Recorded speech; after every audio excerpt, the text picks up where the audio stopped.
دوستان سلام، خیلی خوش اومدید به کانال AI بیت کد.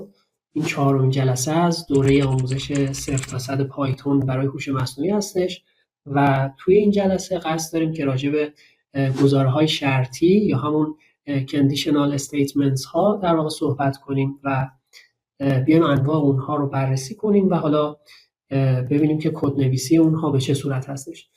خب حالا من وارد محیط گوگل کلاب میشم. خب می‌بینیم که حالا این conditional statements ها یا همون گزارهای شرطی، حالا اینجا ما اومدیم اونا رو به 3 تا دسته مختلف حالا تقسیم کردیم. یکی حالا if هستش، یکی else و حالا elif. اینا حالا مهمترین در واقع گزارهای شرطی هستن که ما باشون سر کار داریم. کلا این گزارهای شرطی حالا به چه دردی میخورن و حالا به چه کاری میان؟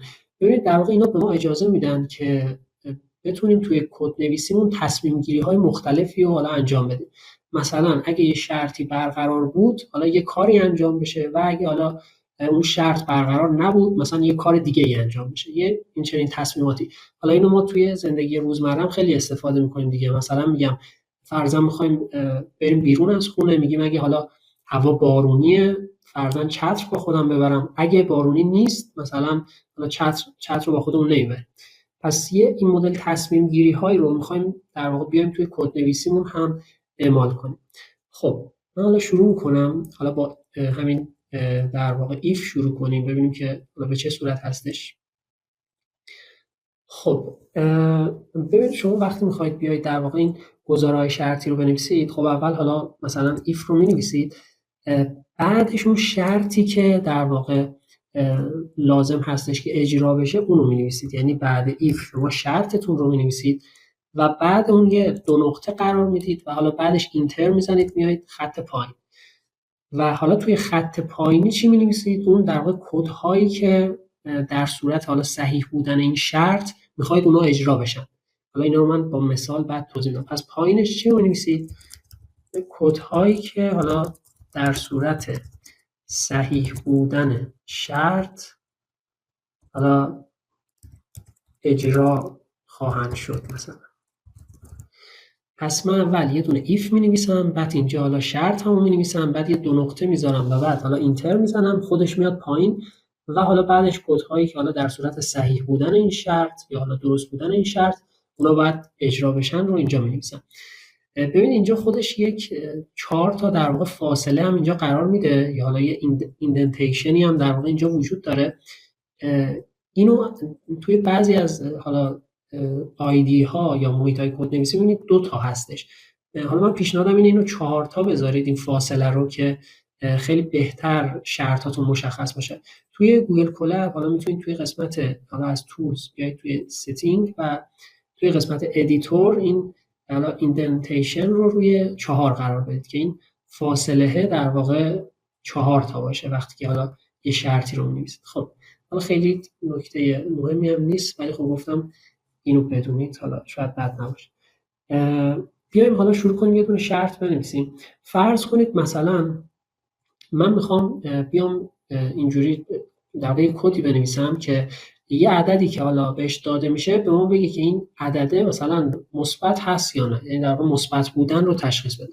خب یه دونه if مینویسم و میگم که اگر که حالا این عدد ما مثلا حالا x اسمشو بذاریم، اگه این بزرگتر بود از 0 آنگاه حالا چیکار کن؟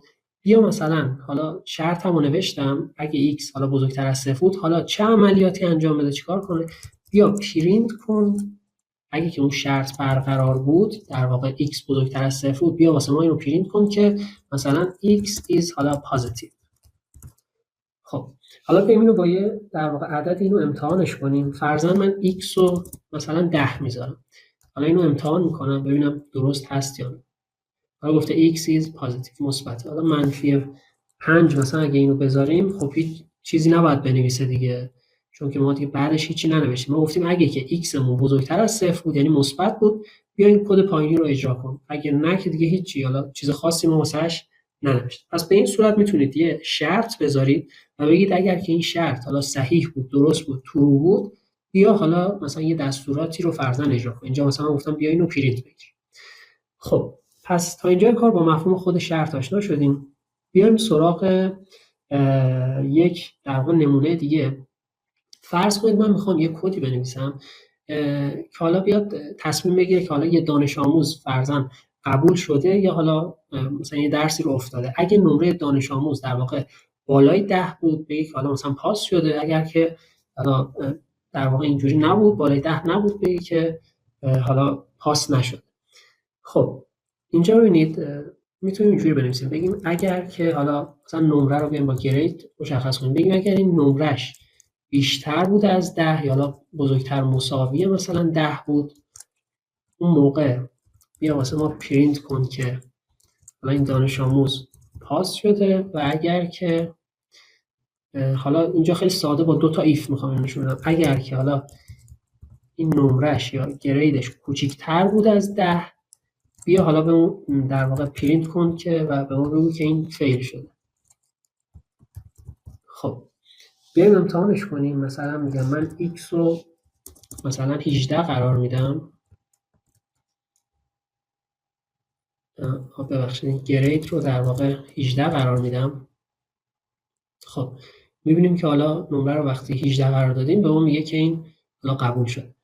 وقتی حالا مثلا 9 باشه فرضاً 9 بذاریمش، میبینیم که حالا فیل شد. خب این تا اینجای کار حالا با دستور حالا if آشنا شدیم. بیایم سراغ دستور else. ببینید دستور else حالا چه کاربردی داره و به چه کاری میاد. ببین اینجا من اومدم یه بار نوشتم اگه که مثلا نمره این دانش آموز بیشتر از 10 بود، بیا پرینت کن که حالا مثلا پاس شده. بعد دوباره یه اگر دیگه گذاشتم، گفتم اگه که نمرش کمتر از 10 بود، بیا پرینت کن که حالا فیل شد. خب به جای اینکه دو تا اگر بذارم، میتونم اینجوری بگم اگه که نمرش بالای 10 بود بگو پاس شده، و در غیر این صورت بگو که حالا فیل شده. یعنی یه در غیر این صورت میتونه جای این ایف رو برای ما پر کنه و دیگه دوبار نیایم از این حالا شرط استفاده کنیم.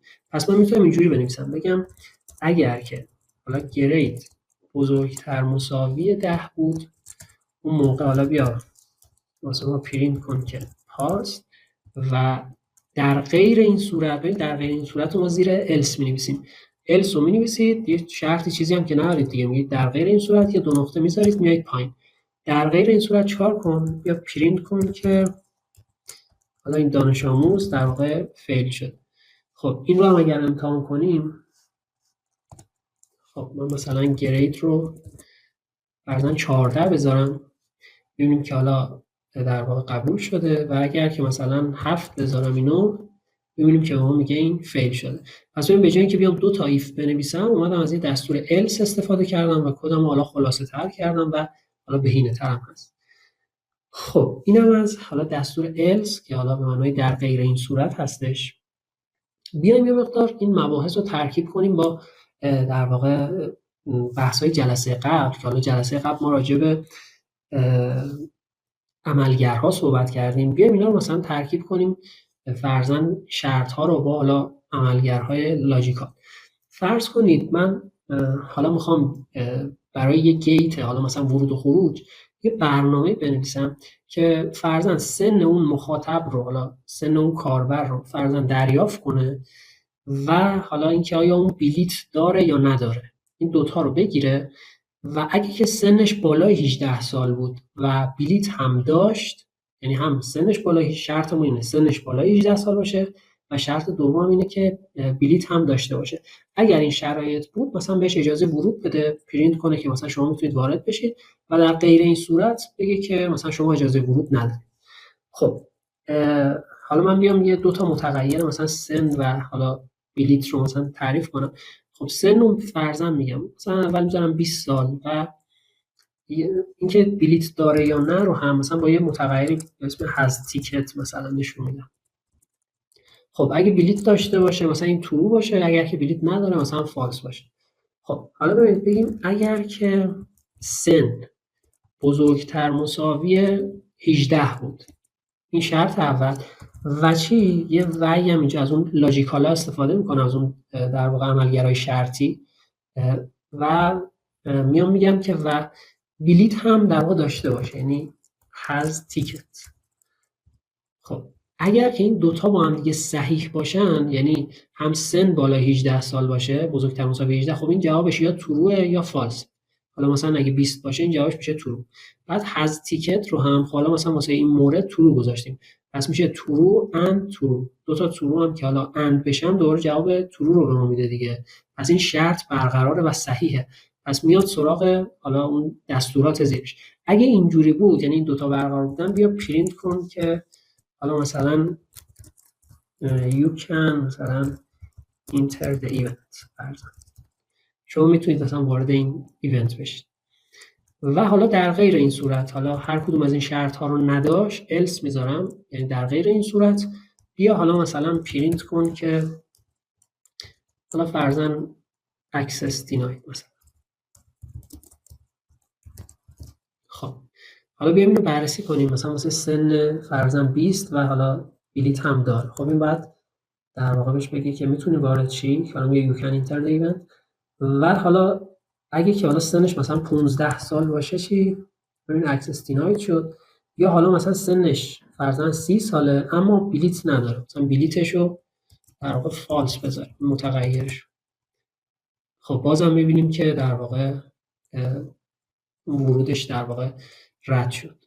خب پس اینم یه ترکیبی بود از حالا این در واقع این گزاره‌های شرطی و اون عملگرهایی که حالا جلسه قبل راجبشون صحبت کردیم.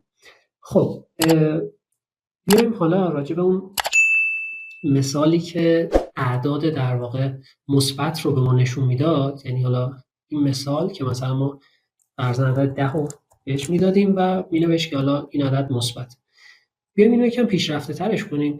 میخوایم به ما بگه که آیا عدد مثبت هست یا حالا منفیه، یعنی هم مثبت ها رو تشخیص بده و هم منفی ها رو. خب میتونم اینجوری بگم که اگر که مثلا اون x ما بزرگتر از صفر یا حالا بزرگتر، حالا این یه باگی اینجا داره فعلا اینجوری بذاریمش، اگه بزرگتر مساوی صفر بیا مثلا واسه ما پرینت کن که x is positive. حالا اینجا صفر رو هم در واقع پوزیتیو در نظر، مثبت در نظر گرفتیم، حالا در صورتی که اینجوری نباید باشه، ولی چون حالا ما فعلا دانشمون در حد همون if و else هستش، فعلا حالا همینجوری بذاریم باشه تا حالا بعد صحیحش می‌کنیم. خب پس اگه که x بزرگتر مساوی صفر بود بگو که بگو که x مثبته و در غیر این صورت بیا در واقع پرینت کن که x is negative. خب حالا اینو هم امتحانش کنیم ببینیم که درست هست یا نه. فرضاً من x رو مثلا 6 میذارم، خب به ما میگه که x مثبته و حالا مثلا منفی 6 میذارم و به ما میگه که حالا x نگاتیوه یا منفیه. خب الان این ایرادی که داره، ما صفر رو هم در واقع مثبت در نظر گرفتیم چون دو تا حالت بیشتر نداشتیم دیگه، یا حالا مثبت یا منفی. ولی خب اشتباهه دیگه چون صفر در واقع جزء هیچ کدوم از اینا نیست. حالا برای اینکه بتونم شرط‌های بیشتری بذارم و مثلا حالا صفر رو هم جزء خود یه شرط جداگونه در نظر بگیرم، میتونم بیام از دستور در واقع الیف استفاده کنم. خب الیف به چه صورتی هستش؟ حالا بیایم سراغ این دستور الیف. خب ببین من میتونم این رو اینجوری بنویسم. ببین الیف مخفف در واقع else if هست، یعنی در غیر این صورت اگر، یعنی هم در غیر این صورت هم اگر. اینا رو اومدن ترکیب کردن شده الیف.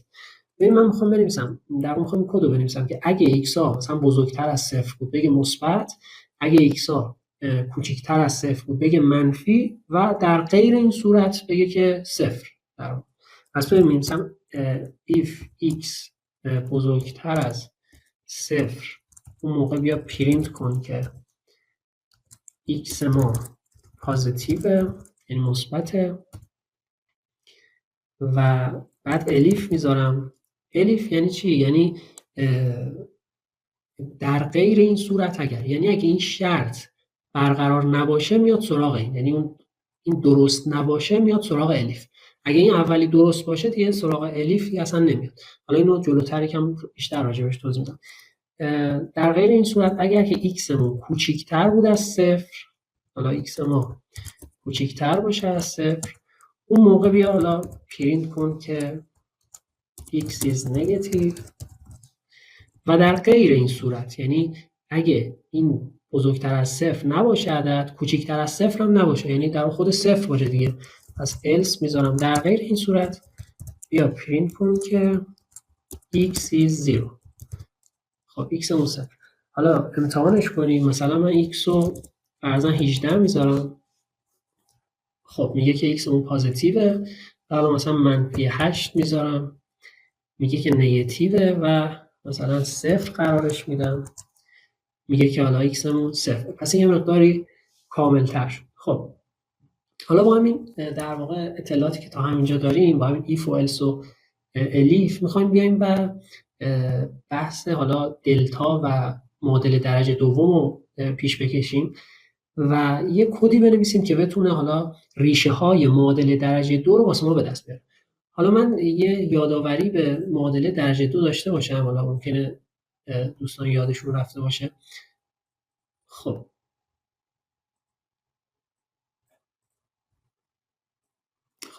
ببینید معادله درجه دوم حالا یک معادله‌ای بود به این فرم ax2 به علاوه bx به علاوه c مساوی با 0.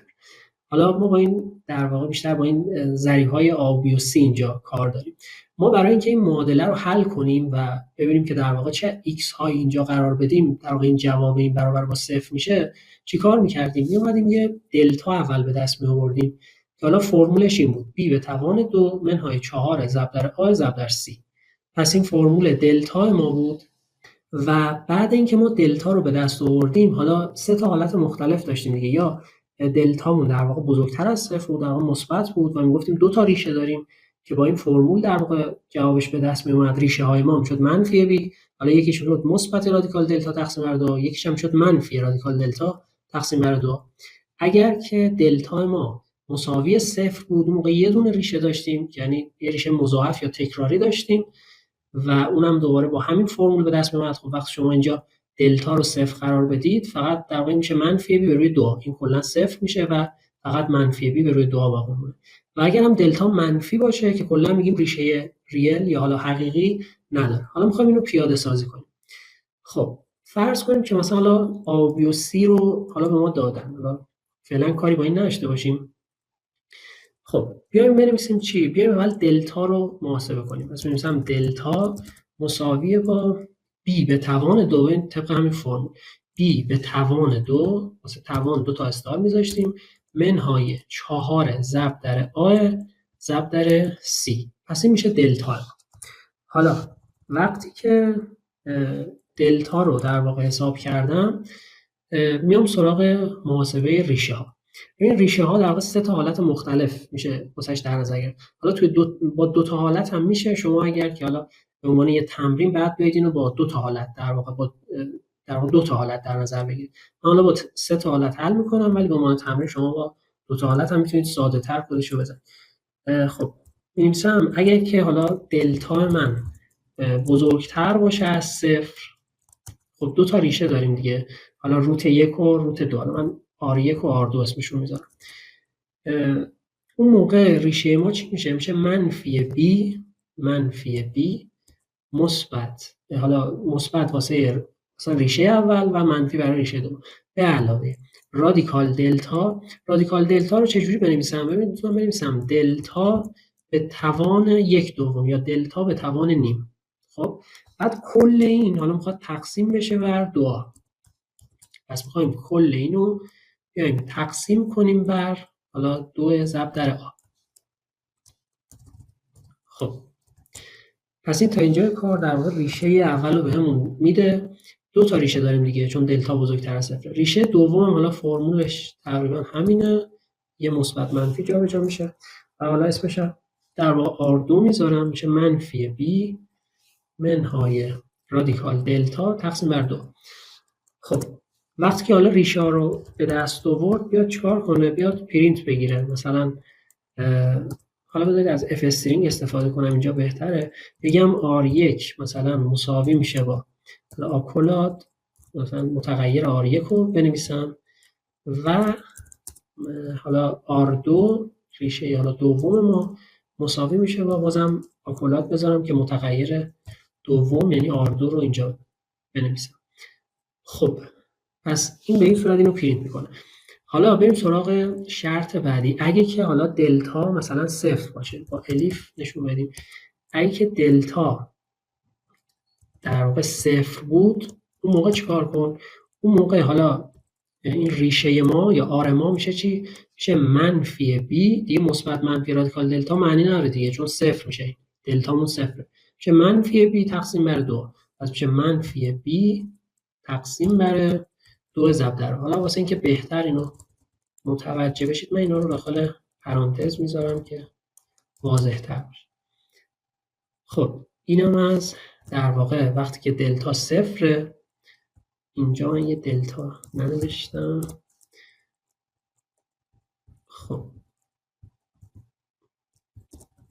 و حالا میخوایم اینو پرینت کنه دیگه، یعنی وقتی که حالا به دستش آورد بیاد آر یا ریشه رو در واقع پرینت کنه. بازم حالا از اف استرینگ استفاده کنیم، بگیم که آر مساوی است با حالا این متغیر آر رو واسمون پرینت کنه. خب و در غیر این صورت، یعنی اگه هیچ کدوم از این حالت ها نبود، یعنی دلتا بزرگتر از صفر نبود، یعنی مثبت نبود و دلتا صفر هم نبود، اون موقع چیکار کنه؟ اون موقع در واقع یه پرینت بگیره و بنویسه که ریشه وجود نداره یا no real root مثلا، یه اینجور چیزی رو واسه ما بنویسه. خب حالا بریم یه واسه A B و C فرضاً چند تا عدد در نظر بگیریم. مثلا میگم من A و حالا B و C رو اینجوری در نظر میگیرم، مثلا 1 و 2 و مثلا 1. خب اینو من پرینت بگیرم ببینم چی میگه. الان میگه که آر ما یا ریشه ما منفی 1، معلومه که دلتاش صفر شده. حالا خوبه که دلتا رو هم پرینت بگیرم، بعد حالا اینا رو بنویسم. بذارید همینجا من دلتا رو هم یه پرینت بگیرم که دلتا رو هم توی هر مرحله به ما بده. بازم حالا میتونم از اف استرینگ استفاده کنم، بنویسم دلتا مساویه با، بعد حالا آکولات بذاریم و دلتا رو توش قرار بدیم. خب می‌بینیم که دلتامون در واقع صفر بوده و ریشه‌مون هم یه دونه ریشه است دیگه، یه ریشه مضاعفه شده منفی 1. حالا اعداد رو میتونید تغییر بدید. مثلا میگم اگر که فرضاً من این آ رو بیام 10 بذارم، خب ریشه نداره احتمالاً. حالا ببین دلتا شد منفی 36 و حالا ریشه حقیقی نداره. اینا رو حالا روی کاغذ هم میتونید خودتون امتحان کنید و ببینید حالا جواب درست در میاد یا نه. ممکنه که یه ایرادی هم اینجا وجود داشته باشه. خب اینم از این بحث. پس اینم از بحث در واقع معادله درجه 2 و به دست آوردن ریشه ها. یه بحث مهمی که هست در واقع فرق الیف و در واقع ایف هستش که این دوتا در واقع چه تفاوتی با هم دیگه دارن. ببینید نکته اینجاست که الیف تنها زمانی اجرا میشه که شرط های قبلی برقرار نباشن. یعنی چی؟ اینو حالا من با یه مثالی میام نشون میدم. مثلا فرض کنید که حالا x من مثلا 10 باشه، حالا مثلا، و بخوام بیام اینجوری بگم اگه x بزرگتر از مثلا 0 بود، اون موقع بیام مثلا پرینت کن و بگو که مثلا x is greater than مثلا 0. اینو من کپی کنم چون نیازش دارم. خب میگم اگه x بزرگتر از 0 بود، بیا مثلا بگو که x بزرگتر از 0. اگه که حالا مثلا x بزرگتر بود از مثلا 10، اون موقع بیا مثلا بگو که x در واقع بزرگتر از 10 و مثلا اگر که x فرضاً بزرگتر بود از 20، بیا مثلا بگو که x حالا بزرگتر از 20. خب حالا فرض کنید یه xی، حالا مثلا c بدم x رو، مثلا x ما c باشه. ببین ما الان اگه x بزرگتر از 0 باشه، خب میاد اینو پرینت میگیره، میگه از 0 بزرگتره. اگه از 10 بزرگتر باشه میگه از 10 بزرگتر، از 20 هم بزرگتر باشه میگه از 20 بزرگتر. اینو اگر ما اجرا کنیم، ببین سه تا رو الان من با ایف نوشتم، یعنی همه این شرط ها رو اومدم با ایف نوشتم. اگر اینو اجرا کنیم میبینیم که 3 بار در واقع اینو واسه ما پرینت میگیره دیگه، چون c هم از 0 بزرگتره، هم از 10 و هم از در واقع 20 بزرگتر. حالا اگر همینو من بیام کپی کنم و اینا رو با الیف در واقع شرط ها رو بنویسم، مثلا بگم اگر x بزرگتر از 0 باشه این، بعد حالا اینجا الیف بنویسم به جای ایف. این الیف میگه چی؟ میگه در غیر این صورت اگر. یعنی چی؟ یعنی اگر که این درست نبود بیا سراغ این. الیف معنیش اینه دیگه، در غیر این صورت اگر، یعنی اگه این بالایی شرط بالایی درست نبود بیا سراغ این. این پایینی رو هم الیف کنیم. این هم به همین صورت میگه اگر که این بالا یا درست نبودن این شرط ها، حالا بیا سراغ شرط سوم. خب الان ما میدونیم که این شرط اول درسته. چرا؟ چون عدد C در واقع از 10 بزرگتر. پس دیگه سراغ این دوتا الیف پایینی اصلا نمیاد و اگر ما اینو در واقع پرینت کنیم میبینیم که فقط همین اولی رو پرینت کرد، یعنی x is greater than حالا 0. خب پس این هم تفاوت ایف و الیف که حالا خیلی هم مهم هستش. بیایم سراغ بحث بعدی. حالا این بحث nested if هستش. حالا این nested if خیلی موضوع پیچیده‌ای نیست، فقط بحثش اینه که گاهی اوقات حالا ما توی کد ها می‌بینیم که خیلی این ایف ها در واقع تو در تو میشن و چند تا ایف رو می‌بینیم که با همدیگه میان استفاده می‌کنن. من حالا واسه اینکه شما این موضوع رو هم دیده باشید گفتم بیام یه نمونه از این کد رو در واقع اینجا بزنم که این رو هم اگر جای دیدید در واقع تعجب نکنید. خب ببین ما یه مثالی زدیم که حالا همین بالاتر اینجا یه کدی نوشتیم که ما یه عددی رو اگه بهش میدادیم به ما میگفتیم مثبت، منفیه یا حالا صفر. حالا فرض کنید من میخوام بیام یک در واقع کدی بنویسم که هر عددی بهش میدم علاوه بر این که حالا اون مثبت و منفی و صفر رو بهم میگه، بهم بگه که اون عدده آیا زوجه یا حالا عدد فرد هستش. یعنی مثلا بگه عدد مثبت و زوجه یا حالا منفیه و مثلا فرده یا زوجه. پس به این صورت، یا مثلا بگه صفر. این واسه نوشتن این من میام می‌نویسم اگر که x مون حالا بزرگتر از صفر بود، خب اینجا میام یه شرط دیگه هم میذارم، یعنی اگه x هم مثبت بود و چی؟ و اگر x مون در واقع وقتی تقسیم بر 2 شد باقی موندهش برابر شد با صفر. ببین دارم میگم اگه این x رو بیام تقسیم کنم به 2، اون باقی موندهش، این علامت درصد به ما باقی مونده رو میداد دیگه. شما اگه عدد زوج باشه تقسیمش وقتی میکنی به 2، مثلا 8 تقسیم بر 2، خب باقی موندهش صفر میشه دیگه. پس اعداد زوج این شرط واسه شون صحیحه و باقی موندهشون صفر میشه.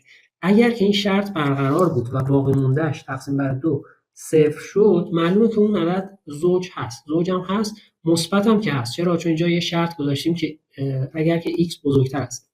پس ببین اینجا میتونم پرینت کنم که x is حالا positive and مثلا even، هم مثبته و هم زوجه. حالا اگر که این برقرار نبود، یعنی شما باقی یعنی تقسیمش کردی به 2 و یه باقی مونده‌ای به دست اومد، خب معلومه که اون به 2 بخش پذیر نیست و یه عدد فرد دیگه. پس در غیر این صورت بیا در واقع اینو پرینت کن که اون عدد ما پازیتیو و حالا آد هستش یا حالا فرد هستش. خب برای اعداد منفی هم همینو می‌نویسم، میگم اگر که x ما کوچیکتر بود از صفر یا حالا منفی بود و حالا اگر که تقسیم بر 2 کردیم و x رو در واقع باقی موندهش به 2 صفر شد، اون موقع بیا اینو پرینت کن که x is negative. اینجا حالا نگاتیو دیگه، گفتیم x هایی که کوچیکتر از صفر. x is negative and حالا even، چون که حالا به 2 در واقع بخش پذیره و باقی موندهش حالا صفر میشه، پس در واقع زوج هستش. و در غیر این صورت بیا اینو پرینت کن که حالا اون عدد ما x ما نگاتیوه، یعنی منفیه و فرد هستش، آد هستش. این هم از این. و اگر که حالا x ما اینو بهتر بود که حالا با الیف می نوشتم، اگر x ما در واقع بزرگتر از صفر نباشه و x ما کوچکتر از صفر هم نباشه، یعنی در غیر این صورت، خب معلومه که اون عدد خود صفر دیگه. ببین x مون بزرگتر از صفر نیست و کوچکتر از صفر هم نیست، خب مشخصه که اون صفر دیگه، مثبت نیست منفی هم نیست، پس صفر. پس می نویسم در غیر این صورت بیا پرینت کن x is 0. خب حالا بریم اینو امتحانش کنیم. الان بحث نستد یا حالا تو در تو بودن ایف ها منظورم همین بود. مثلا چند تا ایف رو میان مثلا توی همدیگه استفاده میکنن. فرضاً اگه x ما مثلا باشه 21، مثلا الان مثبت و فرد هم هست. ببین نوشته x is positive and odd. حالا مثلا اگر 22 باشه مثبت و زوج هستش. حالا منفی هم مثلا منفی 8 رو در نظر بگیرید، منفی و حالا زوج هست. حالا منفی 9 رو هم در نظر بگیریم، منفی 9 منفی فرد هم هست. صفر رو هم که باید به ما بگه در واقع صفر هست، x is 0. خب پس این هم از یه نمونه حالا ایف تو در تو که حالا اینجا با هم بررسی کردیم. یه بحث دیگه ای که هست گاهی اوقات حالا توی کد ها میبینید اینه که میان ایف الس رو توی یه خط خلاصه میکنن. اینم حالا من گفتم اینجا بگم که اگر یه زمانی جایی دیدید حالا تعجب نکنید. ببینید به چه صورت میشه. مثلا من میخوام بگم اگر نمره دانش آموز بیشتر از 10 بنویس حالا پاس، و اگر که کمتر از 10 یا در غیر این صورت در واقع بنویس فیل شده. اینو میتونم به این مدلم توی یه خط بنویسم، یعنی بنویسمش فرضاً پرینت کن پاست چه زمانی؟ اگر که حالا مثلا اون گریدی که اون نمره‌ای که در نظر گرفتیم بزرگتر مساوی 10 و در غیر این صورت پرینت کن فیل. خب پس ببین یه مقداری ساختارش تغییر کرد دیگه. ما اول همیشه شرط رو می‌نوشتیم بعد می‌اومدیم اون کد یا دستورش رو می‌نوشتیم. الان برعکس شد، اول اون دستور رو نوشتم بعد ایف رو نوشتم، حالا بعدش هم الس رو نوشتم، یعنی توی یه خط اومدم اینو نوشتم. حالا ببینید اگه من مثلا گرید رو بذارم فرضاً 12، این در واقع پرینت میکنه که حالا پاس شده یا قبول شده، و اگر مثلا بذارمش 8 به اون میگه که این فیل شد. خب این تا اینجای کار. حالا مباحثی که می‌خواستیم توضیح بدیم تموم شدن. یه مثال هم با هم داشته باشیم و دیگه این جلسه رو به پایان برسونیم. ببین فرض کنید که در واقع می‌خوایم یک سیستم پیشنهاد فیلم بیایم و یک سیستم پیشنهاد فیلم ساده بیایم و طراحی کنیم. به این صورت که اون ژانری که حالا مخاطب یا حالا کاربر دوست داره رو بیاد بگیره ازش و بهش حالا یه دونه دو تا فیلم مثلا پیشنهاد بده. خب ببین اینجا میتونم اول بیام اون ژانری که در واقع کاربر دوست داره رو ازش بگیرم، یعنی بنویسم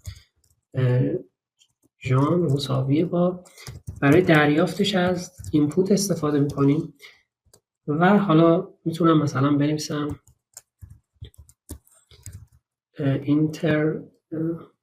مثلا enter your favorite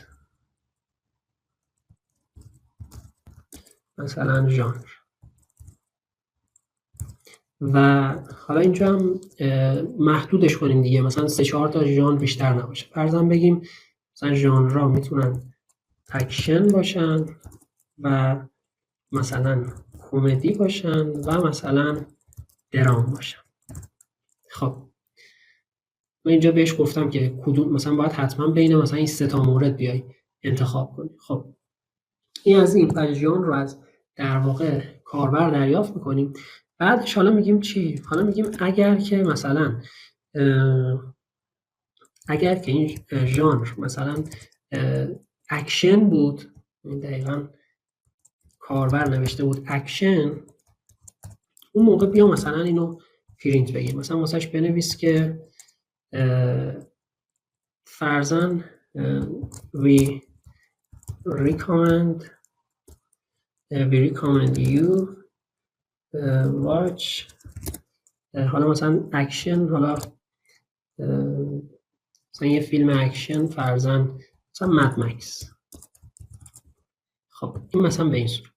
بعد اگر که حالا الیف استفاده میکنم، اگر که این ژانر فرضاً کمدی بود، حالا کاربر مثلا کمدی رو انتخاب کرده بود، اون موقع مثلا بیا واسش پرینت کن که حالا فرضاً مثلا you should check out حالا اسم یه دونه فیلم که کمدی باشه، مثلا مستر بین فرضاً مستر بین. خب و حالا اگر که الیف استفاده کنیم، اگر که این ژانر حالا درام بود، حالا مثلا پرینت کن که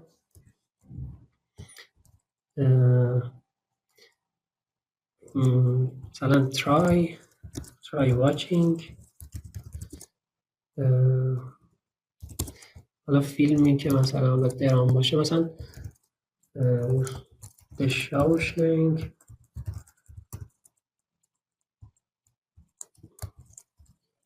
مثلا رستگاری در شاوشنگ.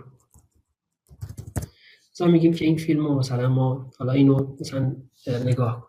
خب حالا بیایم اینو امتحانش کنیم. پس اومدم ژانر رو از کاربر دریافت کردم و متناسب با هر ژانری حالا یه دونه فیلم بهش پیشنهاد دادم. حالا در غیر این صورت اگرم که کاربر چیز اشتباه تایپ کرد، در غیر این صورت بیا واسش مثلا پرینت کن که فرضاً try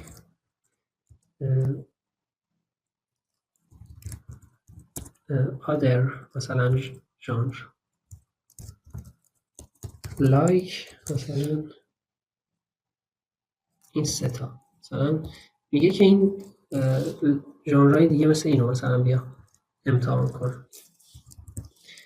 خب حالا اینو بیایم اجراش کنیم. خب ژانر رو میگه انتخاب کن. مثلا من اکشن رو فرضاً می‌نویسم و مثلا گفته we recommend you watch مثلا مد مکس یا حالا چیزای دیگه. حالا مثلا کمدی رو اگر من بزنم میبینیم که میگه که مستر بین رو مثلا باید نگاه کنی و به این صورت. خب جلسه امروز هم به پایان رسید. واسه تمرین میتونید اون کد در واقع دلتا و حالا به دست آوردن ریشه های معادل درجه 2 رو خودتون بزنید و سعی کنید ساده ترش کنید. یعنی میتونید با 2 تا در واقع ایف و الس و اینو هم بیایید پیاده سازیش کنید، اون کد رو بزنید و حالا اگر دوست داشتید میتونید مثلا میگم یه چیز شبیه این مثالی که آخر زدم بزنید. مثلا شما یک برنامه بنویسید، یک کدی بنویسید که بیاد سبک هایی که حالا اون کاربر مثلا سبکی که از موزیک رو دوست داره رو دریافت کنه و بهش حالا مثلا چند تا خواننده فرضاً پیشنهاد بده. خب اگر که این ویدیو حالا مورد پسندتون واقع شده و واسهتون مفید بوده، ممنون میشم که ویدیو رو لایک کنید و کانال رو هم سابسکرایب کنید. اگر سوالی هم داشتید که توی کامنت ها بپرسید، حتما در خدمتتون هستم. خسته نباشید. خدا نگهدار.